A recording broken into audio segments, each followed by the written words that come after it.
Hello friends, it's Ron, the Meathead Gardener. Today I want to show you two methods of cooking deep fried chicken. One is going to be the breaded and the other one is going to be the battered fry. I've been using these methods for years. They work great. They're simple. They're delicious. They're inexpensive. I'll show you the best way to buy chicken, the best way to cook chicken, and you will love this recipe. And believe me, it's simple. What I buy is what I like to eat. I buy leg quarters for about 89 cents a pound,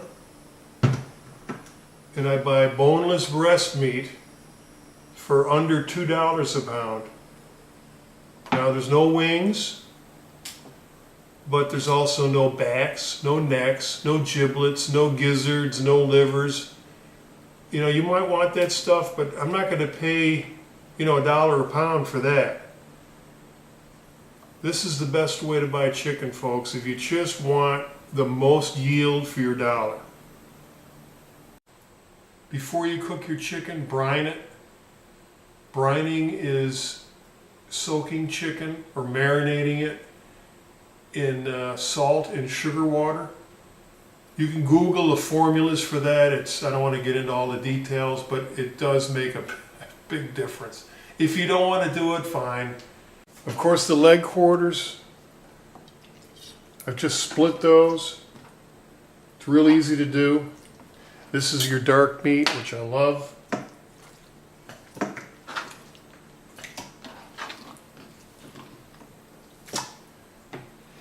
Breast meat.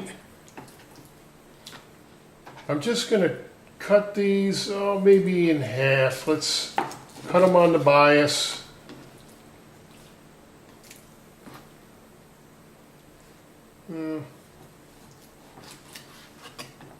Keep it simple.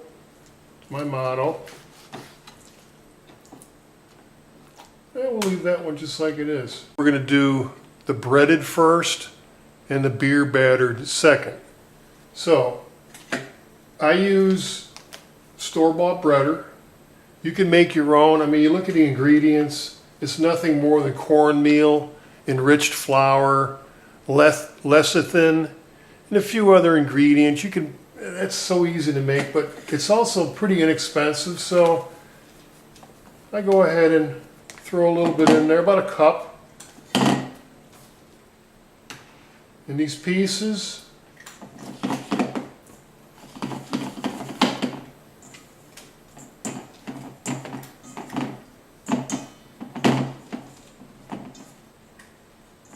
get tossed around in there.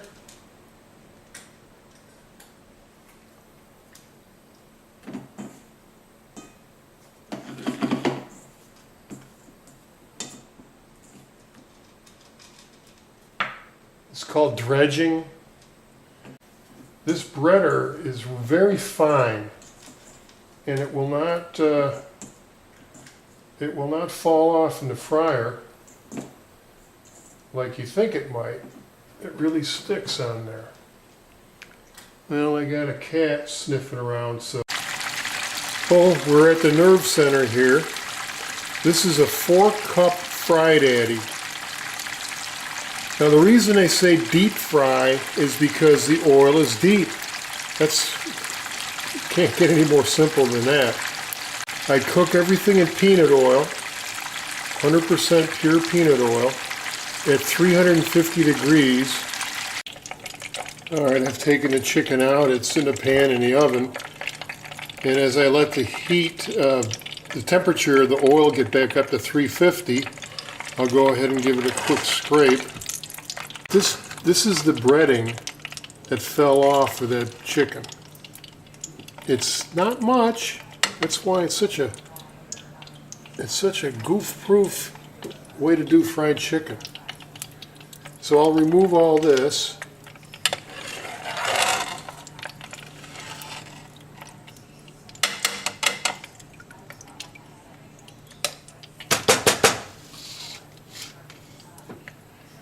And I'll go ahead and put some more pieces in.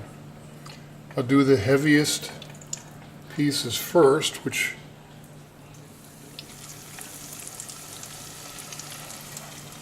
are these leg pieces. I'll go ahead and put in a boneless piece. You don't want to overload the fryer. It doesn't really take that long. I think I could probably squeeze one more piece in here. There's a leg. Crummy. Boom. That peanut oil lasts for a long time. If you take care of it by getting rid of all these crumbs.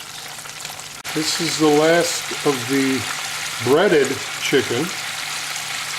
And you want to give it a little turn.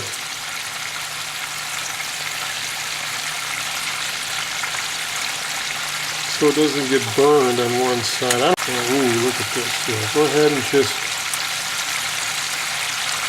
get those pieces. They'll find their spot in there. And they'll really cook up nice and evenly.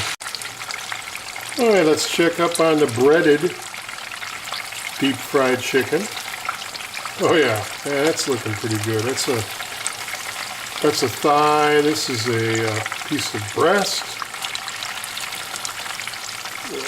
Drumstick there. Oh yeah. Yeah, they're doing nice. I'd say another minute, and we'll pull them out,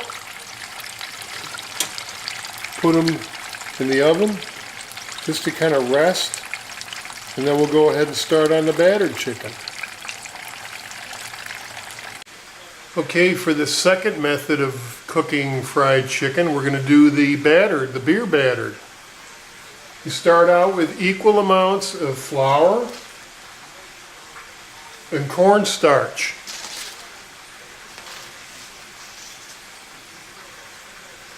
About a tablespoon of baking powder.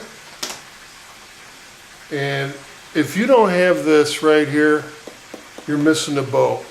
Montreal chicken seasoning. This is a fabulous seasoning for seafood, chicken, you name it. It's a great spice. And I just add, I don't know, maybe a teaspoon. You can put any kind of beer. You can even use soda water,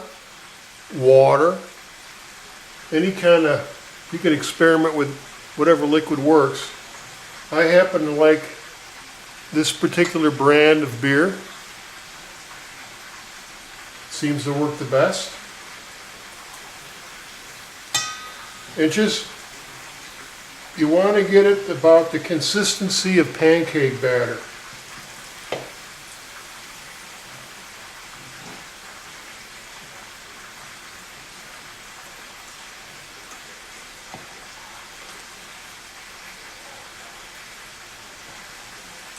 Not bad. Once you have your batter made, here comes the best part. Just take the batter and pour it right over that chicken.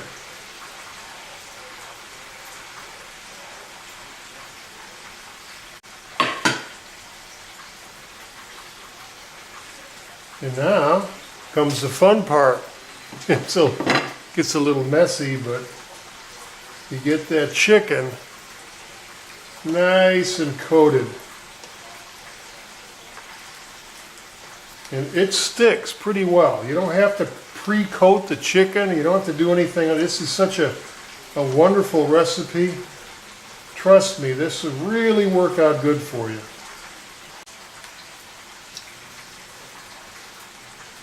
This is usually the time that somebody calls.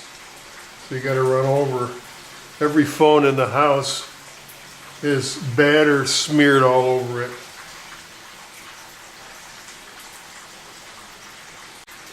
You can see how nice that looks. Look at that. The coating is beautiful.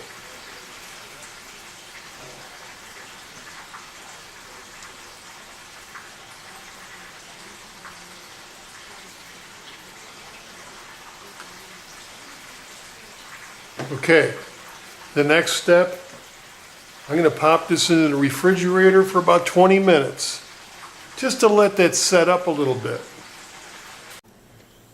Okay, we got our temperature up to 350. We got our peanut oil all strained and looking good.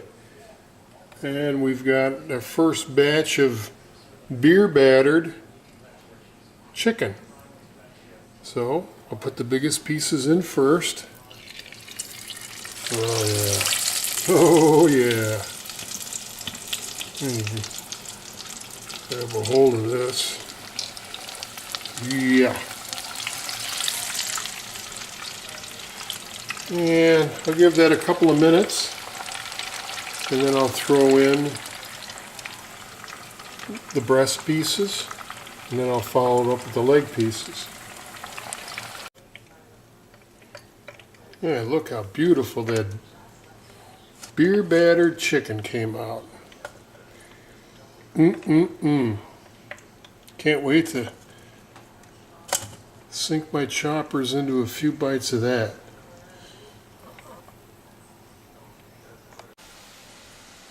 All right, now the moment of truth. I've showed you my method of cooking the battered and the breaded deep fried chicken.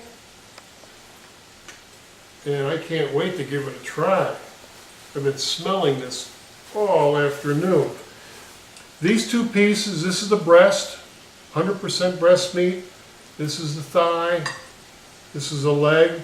These two are from the battered, the beer battered, and this is from the breaded. They look pretty similar. Let's see how they taste.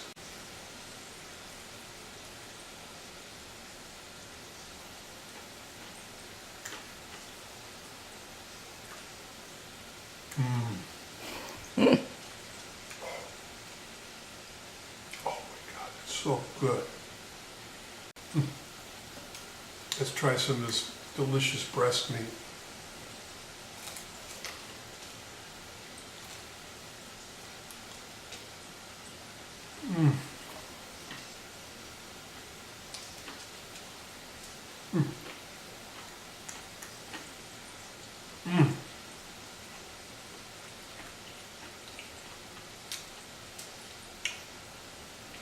It's so light and crispy and so flavorful.